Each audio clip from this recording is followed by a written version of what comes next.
Welcome to week 2 in ARE 490. This week we are going to be working on getting started with your resumes. We're going to go over requirements for a resume. These are just the basics, it's the shell. And then next week we'll get into fine tuning and polishing.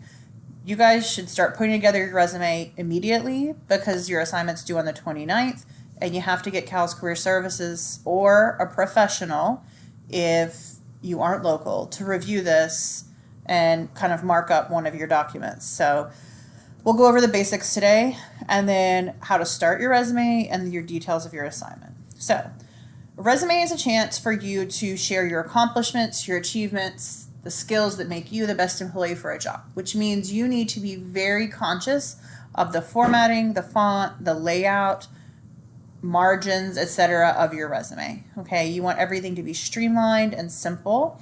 You need proper grammar and spelling. You can already see, look, I misspelled simple. Somehow I got a T in there and it's glaring. You don't want that to be on your resume, especially if you're a person who says you have great attention to detail. That resume should be more than perfect.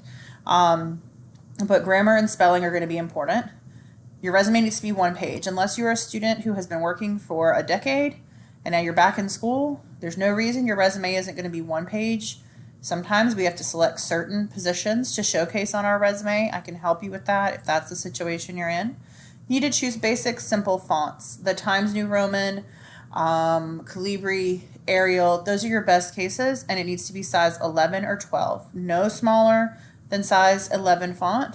And it doesn't need to be, your font doesn't need to be huge. Maybe your name could be a little bit bigger than 12, but that's just for your name. And that depends on how much space you have. Some of you all will not have the space for that. You need to pick a simple, streamlined layout. Okay, you're not going to pick a template, and we'll talk about why later. If you really have no idea where to begin on a resume, if you go look in the week 2 files, there is what we call a resume template, but it's not a template from Word. It's something that Cal's Career Services came up with, just showing you where to put everything and gives you a basic shell of a resume to start with. Okay, but we want this to be something that's clean. When I glance at it, I know who you are and what you're about very quickly and put it in my look at possibly yes pile, not my no pile. And then you want to be consistent with margins. Your margins are going to be either 1/2 inch to 1 inch, no smaller than 1/2 inch, no bigger than 1 inch, and that's going to depend on how much content you have because you don't want a lot of white space. Your dates need to be consistent, and by that I mean the format you write them in. If you use numbers 4/15/85 to 1/1/89, okay, then you can't go back later and write out the months. You have to use numbers every time. If you use abbreviations for months, you have to use them every time. If your hyphens are the small ones and there's no spaces between them and your words, do that every time. Consistency. Same for abbreviations, acronyms. You've got to use those the same every time in the resume. And for your formatting, meaning we start with newest to oldest chronological order in each section. Okay. For resume, for your contact information, that should always be at the top. And this is one of the reasons I don't like you to use templates, and I don't recommend that you do, because sometimes they put it off to the side or they put it in a box to the top right. You want someone, when they're looking through resumes, they're always looking at the top, right in the middle for your contact information. And you're going to include your name, a professional email address, not an email address that you would be ashamed for grandma to read, okay? Professional. So most of you just use your student accounts because you're checking those every day. It needs to be an email address you check every day. You'd be ashamed to miss an interview because you use an email address that you're not checking regularly. You're going to use your mailing address. You can pick your local and NC State address, or you can pick your home address. It's up to you. I would pick the one that is closer to the job you think you might want, for example. But employers are used to getting applicants from all over the country, so that's not really an issue anymore. But pick one. You don't need to include both. Put your phone number, the phone that you check, not your parents' home phone that's in MyPack portal. And then if your LinkedIn is good, you could include your LinkedIn link. And we'll talk about that more in the LinkedIn unit. And I just gave you 2 examples of ways that folks formatted contact information. It's not the be-all, end-all. There's a lot of options. You'll see another option in the resume sample that I put in week 2. Then you have your professional summary next. And it's basically your elevator pitch, but shortened a little bit, okay? It's a way that you're going to share your expertise and your credentials really quickly. And once you have your elevator pitch down, it's pretty easy to do your professional summary. I did include a handbook in those week two tools that talk about how to enhance your professional summary. But if you're not sure how to do that, I gave you some pointers here about write down everything an employer would want you to know. Then how much of that do you fit on a Post-it note? What are your skills and what's next? Okay, I'm sorry I left practice out loud and we'll share. That was for a different assignment. Focus on 1 and 2. And then on the right, I put a brief professional summary. So we're stating the skills they have or the credentials: Ag Business Management, graduate, NC State, and their focus was in marketing. Some of the places they cultivated their skills, so I know they have work experience. Some of their skills are teamwork, time management, decision making. And then what are you seeking? What do you want to do with this, okay? With your knowledge and your skills and your credentials. It's a nice sample, but there's many, many versions of professional summaries. We do not use objective statements anymore. We use professional summaries. Then you're going to, below that, list out your education. We don't put high school on here, and the order you put them in is most recent to oldest. So you would start with NC State, and then if you went to a 2-year school, maybe you put Wake Tech underneath NC State with the dates and the location, and you could put transfer coursework. Okay, if you have study abroad, then you'll list NC State and then study abroad, or NC State, Wake Tech, study abroad, and put that college and location. And underneath the foreign university, you can put study abroad. You only list your GPA if it's a 3.0 or higher. Don't list it if it's not, it's fine. And you always want to include the city and state. And there's a nice little example from our resume form right here. But education needs to be in that top 1/3. Okay, so you get your contact information, professional summary, and education at the top, because the jobs you're applying for require college degrees. I need to know you have that credential. Then the bulk of the resume, and we are really going to get into the meat of this next week, but you could start working and have someone look at your resume ahead of time. They'll also help you with this, and then you could refine it more. Is your experiences, your work experience, but you need to expand from that. So people get really stumped and they just don't know what to list. And once I meet with them, I find out they have tons of experiences. So you start with what we call a dump sheet, okay? And you're going to list out all of your jobs, your volunteer work, your clubs, organizations, anything that you've been involved with in college. Just put them in columns. Start a new column for each one.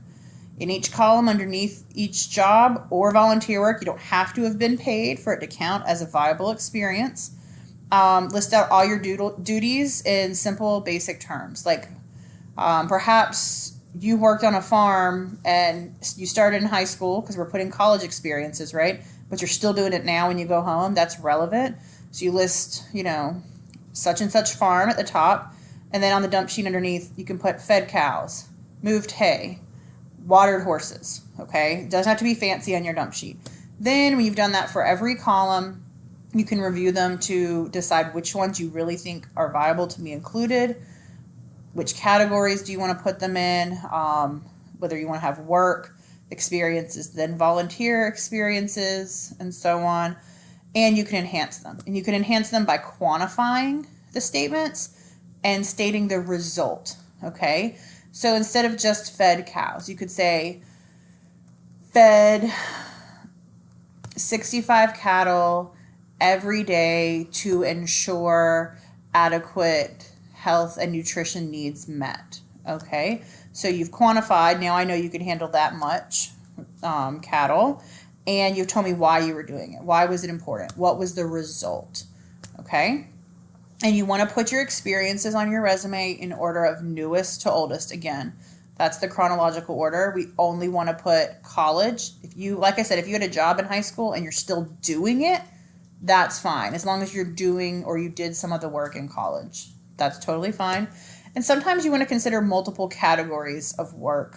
So you might have worked at Suntan City, and now you work at the help desk. Okay, so you want to have maybe sales and customer relations experience, and then computer support experience. And we'll talk about refining those things next week. But definitely consider that as options. You want to be sure, you'll see this slide again next week, that you have meaningful accomplishment statements. And those are action verbs plus results. What did you do, like I said, and why was it valuable? Down the line, you'll want to use keywords from a job posting to tailor to the posting and quantify where possible. And here I give you some examples like I just did out loud. We don't have to go through them individually, but you can see how we've enhanced and strengthened the accomplishment statements for each of your experiences here. Now, you're not going to use a template from Word. The one I see the most is like green and gray, and your name is at the top, and your experiences are on the bottom left, and you've got a lot of open space on the right. No templates. They leave a lot of blank space. Your education is usually not at the top. You can't move things easily. They're just a mess. Use the sample in week 2 files if you don't know how to begin, or you just want kind of some formatting to already be in place, okay? But you're not stuck with that template. It's just to help you if you really feel lost right now. Your resume assignment overview. So you are going to create a resume, and it does not have to be perfect before you go to CALS or your professional, okay? But you're going to create a resume, and then you're going to have a professional in CALS Career Services, or if you're not local, a professional that you work with or who has mentored you, review and edit your resume. They're going to mark it up, okay? And then you're going to make revisions based on their feedback and notes from next week as well. The person, if it's a professional reviewing, it can't be your mom and dad, brother, sister, best friend. It needs to be a professional in the field. And then you're going to put together a PDF file, and you're going to upload the PDF. If it's not in PDF, I'm not going to take it, okay? And in the order it has to be in is an updated version of your resume. Your final copy needs to be first.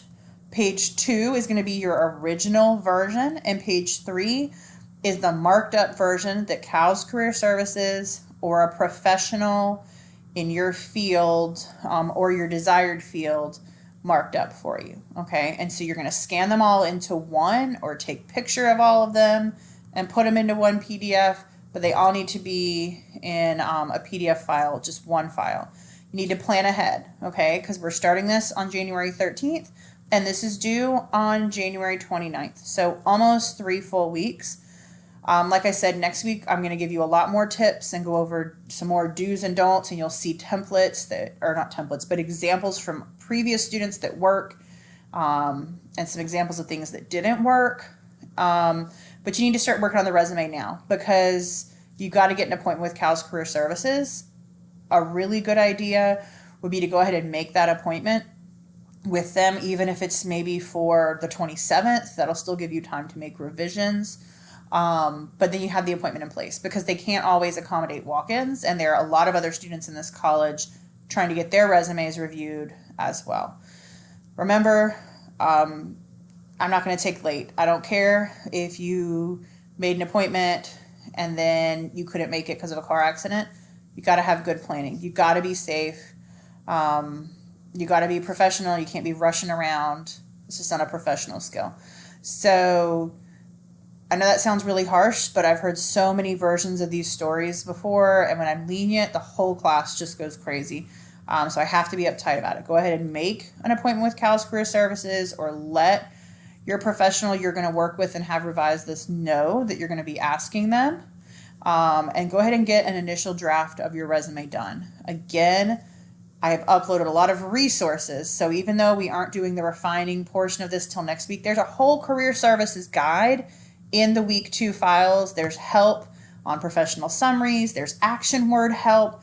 The resources are there for you to go ahead and get a good draft going so you can benefit from making that appointment. If you have any questions about the assignment, let me know as soon as possible. Have a great week.